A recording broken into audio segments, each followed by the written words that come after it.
మోసానికి అన్నదాతలు బలవుతున్నారు. ఆరుగాలం కష్టించి పండించిన పంట అమ్ముకోలేని దుస్థితి ఏర్పడింది. గుంటూరు జిల్లాలో తరచూ జరుగుతున్న మోసాలతో వందల సంఖ్యలో రైతులు అప్పుల పాలవుతున్నారు. నయా తరహాలో జరుగుతున్న మోసాలపై ఎవరికి ఫిర్యాదు చేయాలో కూడా తెలియని స్థితిలో ఉన్నారు. ఉన్నతాధికారులు స్పందించి తమ సొమ్ము ఇప్పించాలని రైతులు కోరుతున్నారు. మిర్చి అధికంగా పండించే గుంటూరు జిల్లాలోనే పెద్ద సంఖ్యలో కోల్డ్ స్టోరేజ్లు ఉన్నాయి. కర్నూలు, పల్నాడు, ప్రకాశం, గుంటూరు జిల్లాల రైతులు తమ మిర్చి పంటను ఈ కోల్డ్ స్టోరేజీల్లో నిల్వ ఉంచి మంచి ధర వచ్చినప్పుడు విక్రయిస్తుంటారు. కోల్డ్ స్టోరేజ్లో సరుకు నిల్వ చేసే సమయంలో రైతులకు బాండ్ పేపర్స్ ఇస్తుంటారు. ఈ బాండ్స్ను తనఖా పెట్టుకుని బ్యాంకులు రుణాలు ఇస్తుంటాయి. ఈ ఏడాది జనవరిలో లక్ష్మీ చిల్లీస్ కమిషన్ ఏజెంట్ రాము ద్వారా సుమారు 300 మంది రైతులు నల్లపాడు సమీపంలోని రాఘవేంద్ర కోల్డ్ స్టోరేజ్లో మిర్చిని నిల్వ చేసుకున్నారు. రాము కమిషన్ ఏజెంట్గా పలువురు రైతులకు సుపరిచితుడు. దీంతో కొంతమంది రైతులు బాండ్ పేపర్స్ తీసుకోలేదు. దీన్ని ఆసరాగా తీసుకున్న రాము నకిలీ బాండ్ పేపర్స్ సృష్టించి రైతుల మిర్చి పంటను అమ్మేశాడు. అదేవిధంగా వివిధ బ్యాంకుల్లో రుణాలు తీసుకున్నాడు. ఈ విషయం రైతులకు తెలియకుండా జాగ్రత్త పడ్డాడు. అయితే గత నెల నుంచి మిర్చి ధరలు పెరగడం, వ్యవసాయ పెట్టుబడుల నిమిత్తం రైతులు మిర్చిని అమ్ముకుందామని రామును సంప్రదించారు. ఇదిగో అదిగో అంటూ తాత్సారం చేస్తున్న రాముపై రైతులకు అనుమానం వచ్చింది. కోల్డ్ స్టోరేజ్కు వెళ్లి చూడగా అప్పటికే వారి మిర్చి పంటను అమ్మేసినట్లు తెలిసింది. దీంతో రైతులు కోల్డ్ స్టోరేజ్ ఎదుట ఆందోళనకు దిగారు. గుంటూరులో వచ్చేసి రాఘవేంద్ర కోల్డ్ స్టోరేజ్లో 43 బస్తాలు స్టాక్ పాయింట్లో పెట్టినాను. ఇది కుమార్ స్పేసెస్ దాని మీద పెట్టారు. వాళ్ళు మాకు తెలియకుండానే దొంగ బాండ్ సృష్టించి మా మీద తమిళనాడు బ్యాంకులో లోన్ను తయారు చేసుకోవడం జరిగింది. ఇక్కడికి వచ్చేసిన తర్వాత మేము ఆయన రాఘవేంద్ర గొడుగులో మాకు సరుకు వాళ్ళు బయటికి తీయడం జరగకుంది. మొత్తం కుంభక్కయి బస్తాలు కూడా పూర్తి అమ్ముకుండ్రు, ఏమి లేకుండా అమ్ముకున్నారు. ఎప్పుడు అమ్మారు అంటే వాళ్ళు కనీసం 13వ తారీఖు అమ్మారు. ఒకళ్ళే కాదు, ప్రకాశం డిస్టిక్, కర్నూలు డిస్టిక్, కర్నూలు, నంద్యాల, గుంతకల్లు, మహబూబ్ నగరం, ఆత్మకూరు, పల్నాడు జిల్లా కోత, కండ్లకుంట, రొంటసింతల, గంగలకుంట, ఎల్దుర్తి ఈ గ్రామాలు మొత్తం ప్రజలు అందరూ అమ్మేశారు. అమ్మేసి ఈరోజు ఆ ఉన్నోటే కోత ఉన్న బస్తాలకు కోత డెలివరీ ఏమంటే ఆయన సల్లా శివనాగిరెడ్డి ఇంట్లో పండుకొని ఇప్పుడు కూత రాలా. 3 నాలైంది మేము వేసి కాడ నిద్రప్రాలు చేస్తున్నాము. కాబట్టి మీ అందరూ మేము రోడ్డు మీద ధర్నకైనా కూర్చుంటాము. రైతుల ఆందోళనతో అటు మిర్చి మార్కెట్ అధికారులు, ఇటు పోలీసులు వచ్చి ఏం జరిగిందోనని విచారించారు. కోల్డ్ స్టోరేజ్ యాజమాన్యం, రాము కలిసే ఈ డ్రామా అంతా నడిపినట్లు తెలుస్తోంది. రైతులు ఎన్ని బస్తాలు నిల్వ చేశారు, వాటిలో అమ్మినవి ఎన్ని, మిగిలినవి ఎన్ని అన్న అంశంలో స్పష్టత లేదు. కమిషన్ ఏజెంట్ మోసం చేయడంపై రైతులు ఆగ్రహం వ్యక్తం చేస్తున్నారు. మిర్చి రైతుల పరిస్థితి ఇలా ఉంటే పత్తి రైతుల పరిస్థితి మరోలా ఉంది. 2 ఏళ్ల క్రితమే పత్తిని కొనుగోలు చేసి డబ్బులు చెల్లించకుండా వ్యాపారి తప్పించుకు తిరుగుతున్నాడని, అతని నుంచి తమ సొమ్ము ఇప్పించాలని వ్యాపారి ఇంటి ముందు ఆందోళనకు దిగారు పత్తి రైతులు. పల్నాడు జిల్లా అచ్చంపేట, పెదకూరపాడు, అమరావతి మండలాలకు చెందిన రైతులు నేరెళ్లహరి అనే వ్యాపారికి 2 ఏళ్ల క్రితం పత్తిని విక్రయించారు. అప్పటి నుంచి రైతులకు చెల్లించాల్సిన 1,80,00,000 రూపాయలను వ్యాపారి చెల్లించలేదు.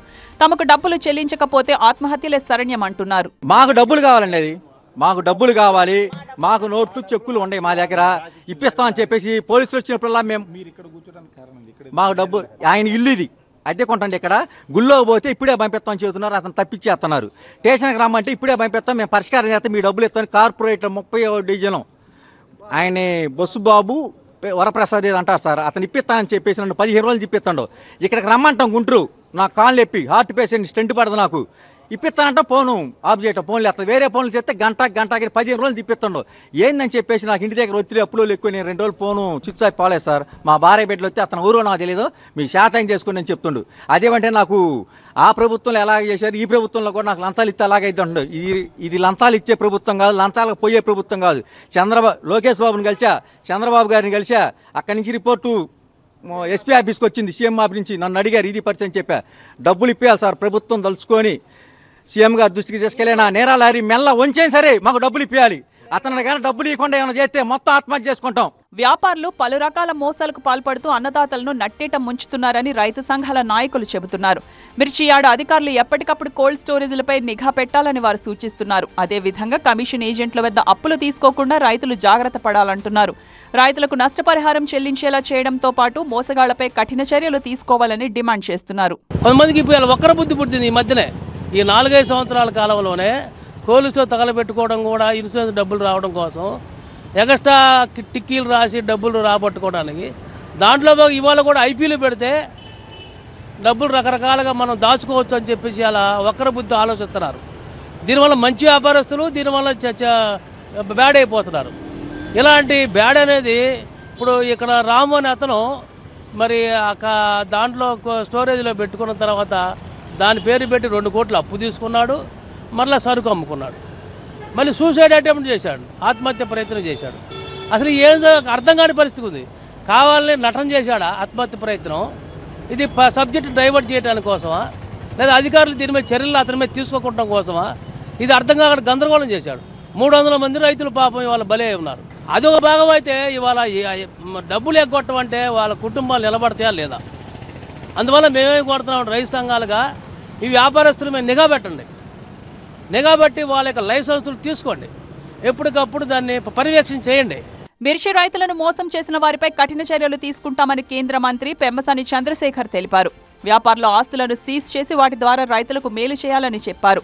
కోల్డ్ స్టోరేజ్ ఉదంతంపై పూర్తిస్థాయి విచారణకు ఆదేశించామన్నారు. రాబోయే రోజుల్లో ఇలాంటి మోసాలు జరగకుండా కట్టుదిట్టమైన చర్యలు తీసుకోబోతున్నట్లు వెల్లడించారు. ఇక్కడ ఇప్పుడు రాష్ట్రంలో అన్ని ప్రాంతాల నుంచి మిర్చి రైతులు ఇక్కడ మిర్చి యార్డ్ ఉందని చెప్పి ఇక్కడ దగ్గరలో ఉన్నటువంటి కోల్డ్ స్టోరేజెస్లో స్టోర్ చేసుకుంటే దాన్ని ఒక కోల్డ్ స్టోరేజ్ వాళ్ళు వేరే ఫేక్ రైతుల డేటా ఇచ్చి బ్యాంకుల దగ్గర నుంచి లోన్లు తీసుకొని ఇదంతా కూడా వీళ్ళకి ఇబ్బంది అయ్యేటువంటి పరిస్థితి తీసుకొచ్చారు. వాళ్ళందరూ కళ్ళనీళ్ళు పెట్టుకొని మా అందరికీ రావడం చాలా బాధగా అనిపించింది. ఇమీడియట్గా ఆ కోల్డ్ స్టోరేజ్కి సంబంధించిన వ్యక్తులు, లీజుకి ఇచ్చిన వ్యక్తులు, లీజు తీసుకున్న వ్యక్తులు, ఈ ఫ్రాడ్ చేసిన వాళ్ళందరినీ కూడా అరెస్ట్ చేశారు.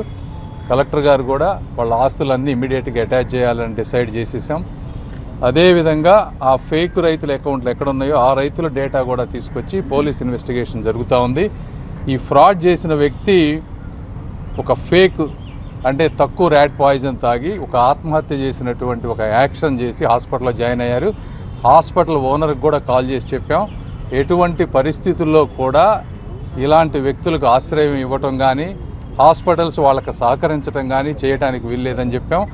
ఇప్పుడు తీసుకోబోయేటువంటి చర్యలు మళ్ళీ చుట్టుపక్కల ప్రాంతంలో ఇంకొకళ్ళు ఇలాంటి తప్పు చేయకుండా ఆ ఆలోచన కూడా రాకుండా ఉండే విధంగా చర్యలు చేస్తాం. కొత్త తరహా మోసాలకు పాల్పడకుండా వ్యాపారుల ఆట కట్టించే చట్టాలను తీసుకురావాల్సిన అవసరం ఎంతైనా ఉందని రైతు సంఘాల నేతలు డిమాండ్ చేస్తున్నారు.